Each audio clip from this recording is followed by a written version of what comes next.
Hallelujah, praise the Lord. सबको जय मसीह की। परमेश्वर का अनुग्रह, परमेश्वर की दया, परमेश्वर की शांति आप पर सदा होती रहे। हालेलुया। अब जब मत्ती 11 के 6 पढ़े, उसमें लिखा है, धन्य हैं वे जो मेरे कारण ठोकर ना खाए। मतलब है, इसका मतलब यह है कि जो मेरे कारण मुझसे नाराज ना हो। हालेलुया।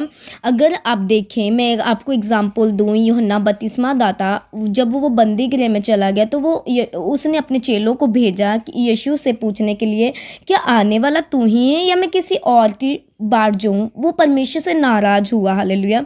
परमेश्वर पे उसने शक किया कि तू आने वाला तू ही है या मैं किसी और की बाट जाऊँ। हालेलुया। उससे पहले देखे जब वो लोगों को बपतिस्मा देता था और जब यीशु उसे बपतिस्मा लेने के लिए आए तो उसने यीशु को बोला कि परमेश्वर, मैं तो तुम्हारे जूतियों को बंद खोलने की योग्य भी नहीं। उसे पता था कि यही मसीहा, फिर भी उसने शक किया।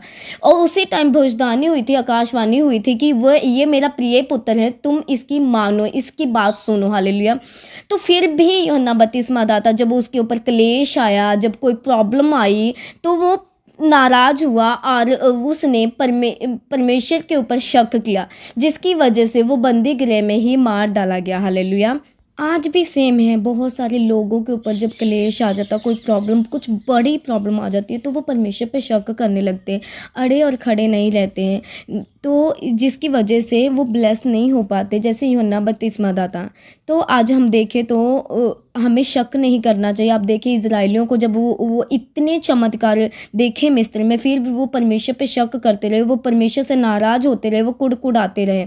पर जितने लोग मिस्र से निकल के आए थे, उन्होंने बहुत शक किया, वो परमेश्वर से नाराज हुए, वो कुड़कुड़ाते ही रहे, जिसकी वजह से परमेश्वर ने उनको कहा कि ये जंगल में ही मर जाएंगे, इनके बेटे जो हैं वो कनान देश में जाएंगे। अब देखिए, कनान देश ऐसा देश था जहाँ शांति थी, हर चीज़ की ब्लेसिंग थी, हर चीज़ का उद्धार था, किसी बात की प्रॉब्लम नहीं थी, किसी चीज़ की घटी नहीं थी। बट उनके कुड़कुड़ाने और शक करने की वजह से परमेश्वर ने उनको जंगल के अगले उनके बच्चे ही खाए गए वहाँ पे कनान देश में। आप देखें, तभी लिखा, धन्य है वे जो ठोकर ना खाए मेरे कारण। हालेलुया।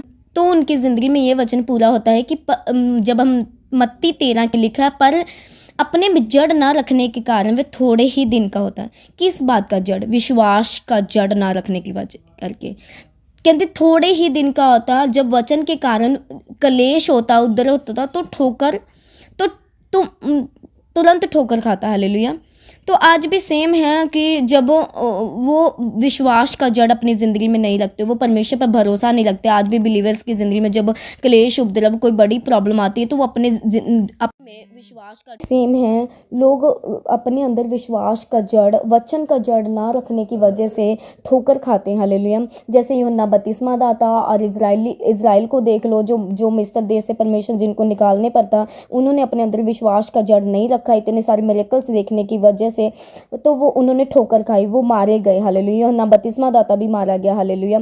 ऐसे ही जब आज सेम बिलीवर्स में भी है, जब क्लेश उपद्रव होता है, तो वो अपने अंदर विश्वास का जड़ नहीं रखते। उनको ध्यान है कि परमेश्वर हमारा मुर्दों में से जी उठा, उसके ऊपर मृत्यु का डंक भी ना चला, तो हमारे ऊपर कोई भी प्रॉब्लम आए वो चल नहीं सकता। वो हमें अपनी जी उठने की सामर्थ्य के द्वारा हमें जिलाएगा। हालेलुया। जैसे वो मुर्दों में से जी उठने की सामर्थ्य के द्वारा जी उठा था, वो कहता है कि तुम भी मेरे साथ, जो लहू खरीदे हुए, तुम भी मेरे साथ जी उठोगे। हालेलुया। तो विश्वास रखे, जब क्लेश उपद्रव ठोकर ना खाए, अड़े और खड़े रहें, प्रार्थना करते रहें, क्योंकि परमेश्वर मुर्दों में से जी उठाया, तो वो हमें भी जिलाएगा, हमारी प्रॉब्लम्स को ख़त्म करके हमें ऊंचा करेगा, ब्लेस करेगा। विश्वास रखें, प्रार्थना करें, अड़े और खड़े रहें, रोज़ चर्च जाएं, वचनों को पढ़ें, उपवास रखें।